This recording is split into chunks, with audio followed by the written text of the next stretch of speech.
It was early morning in 1986 on a freezing set in Yugoslavia.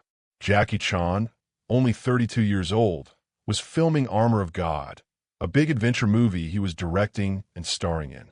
The scene looked simple on paper. Jackie's character had to jump from a stone wall onto a tree, slide down the branches, and land safely on the ground. The crew had done similar stunts hundreds of times. Everyone thought it would take 1 or 2 takes at most. Jackie wore his usual outfit, a loose white shirt, brown pants, and soft Chinese kung fu shoes. No helmet. In those days, Jackie almost never wore protective gear because he believed helmets ruined the look of the action and made the audience feel the danger was fake. He climbed the old stone wall, about 12 feet high, and looked down at the tree below. The branches were thin and covered with a light frost from the cold Balkan night. He smiled at the crew, gave a quick thumbs up, and jumped. His hands caught the first branch perfectly. For a second, everything looked beautiful. Then the branch, weakened by the frost and years of weather, snapped like a dry stick. Jackie fell straight down, head first, with nothing to break his fall except more thin branches and the hard ground. The crew heard a sharp crack, not from wood this time, but from bone. Jackie hit the ground on the back of his head. Blood started pouring out immediately. One of the stuntmen, Willie Chan, no relation, ran over and saw a hole in Jackie's skull.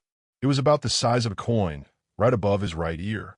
Pieces of broken bone had been pushed inward, and blood mixed with clear fluid was running down his neck. Jackie was conscious for a few seconds. He tried to sit up, looked at everyone staring in horror, and said in Cantonese, "Don't worry, I'm okay," before passing out. The Yugoslav crew panicked. They were far from any major city, and the local hospital was small and old. Someone wrapped Jackie's head in towels while others carried him to a van. The driver raced down narrow mountain roads toward a hospital in the town of Novo Mesto, about 40 minutes away.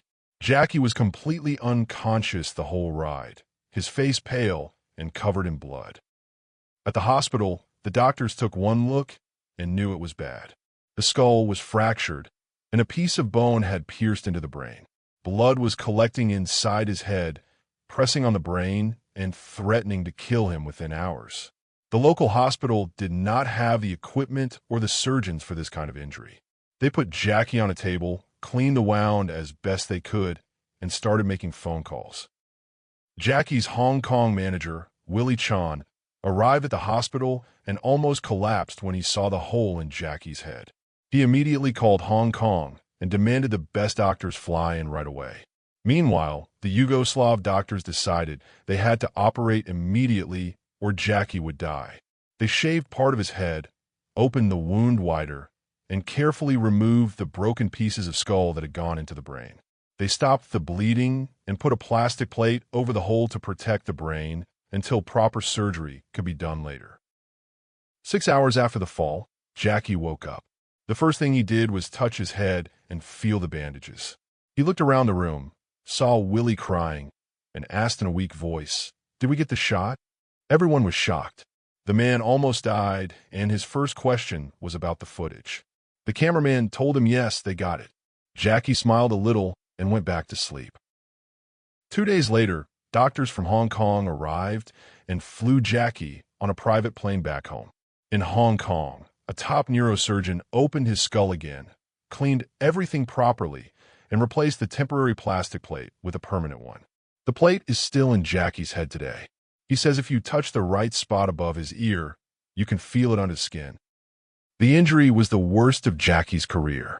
He had broken hands, legs, fingers, and dislocated shoulders many times before, but this time he came the closest to death. Doctors later said that if the fall had been just a few centimeters to the left or right, he would have died instantly. The branch that broke actually saved his life in a way.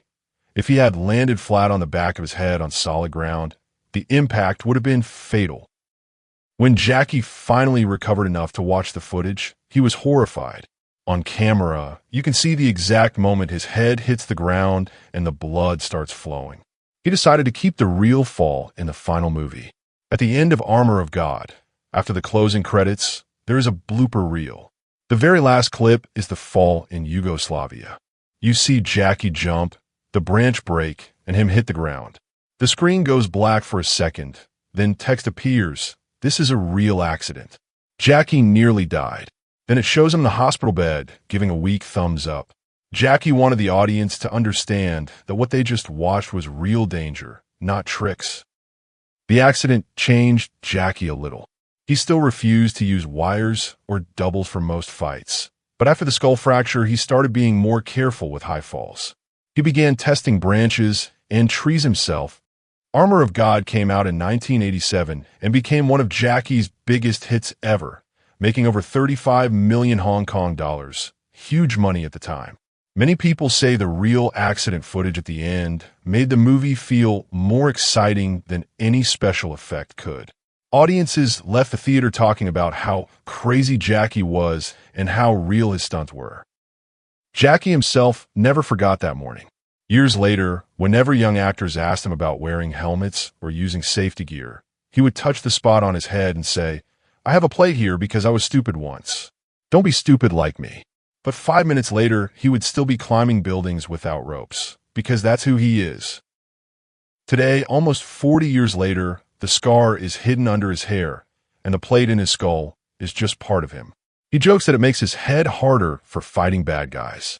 Every time he does a Q&A with fans and someone asks, "What was your worst injury?" he always answers the same way. Yugoslavia, 1986. My head opened like an egg. I heard my skull crack. I thought that was the end. Then he laughs because he lived and because he got the shot.